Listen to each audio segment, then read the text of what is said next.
అయితే ఒక్కొక్క రోజు ఒక్కొక్క రకంగా మాట్లాడుతూ ఉన్నారు. ప్రతిరోజు ఏదో ఒక ఇష్యూ తీసుకొని వచ్చి మెయిన్ సబ్జెక్ట్ డైవర్ట్ చేస్తున్నారు. సభా సాంప్రదాయాలు మర్చిపోయారు, సభా సమయాన్ని వేస్ట్ చేస్తున్నారు.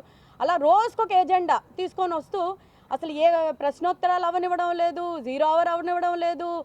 మన నిన్నటితోటి బడ్జెట్ మీద డిస్కషన్స్ అయ్యాయి. అది ఒక్కొక్క రోజు కూడా సభలాగా అంటూ అవ్వడం లేదు. ప్లే కార్డులు తీసుకొని వస్తూ ఉంటారు. ఇందులోని ఏది హెరిటేజ్ ఫుడ్స్ ఇన్వాల్వ్మెంట్ ఉంది, ఇండాపూర్ ఉంది అని అనుకొని చెప్తారు.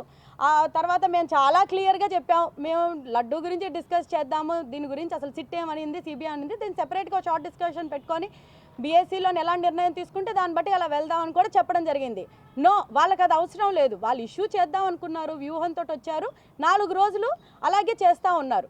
ఈ 4వ రోజు నిన్న మాత్రం పిచ్చి పరాకాష్ఠకి వెళ్ళిపోయినట్టు వెంకటేశ్వర స్వామి ఫోటో తీసుకొని వచ్చి అది కూడా చెప్పులు వేసుకొని మామూలు ఒక చిత్తు పేపర్ మనం ఎలా పట్టుకుంటామో అలా పట్టేసుకొని పేపర్ నలివేసి అసలు ఆయనని అందరూ మూకముడిగా వచ్చి పోడియం దగ్గర ఇలా నిల్చున్నారు, చెప్పులు వేసుకున్నారు. అది కూడా మేము చెప్పులు వేసుకున్నారు, ఇది చాలా దాష్టికం అధ్యక్ష అనుకొని మేము మళ్ళీ వెంటనే చైర్మన్ గారి దగ్గరికి వెళ్ళి ప్రొటెస్ట్ చేయడానికి వెళ్ళేటప్పటికి వెంటనే 4-5 చెప్పులు ఇప్పారండి, అంతే.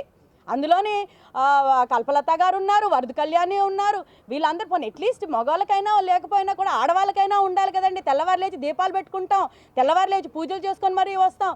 వెంకటేశ్వర స్వామి రాజకీయాలకు వాడకూడదండి, మేమైనా పక్కన ఉంటాం అనుకొని చెప్పరా పోనీ.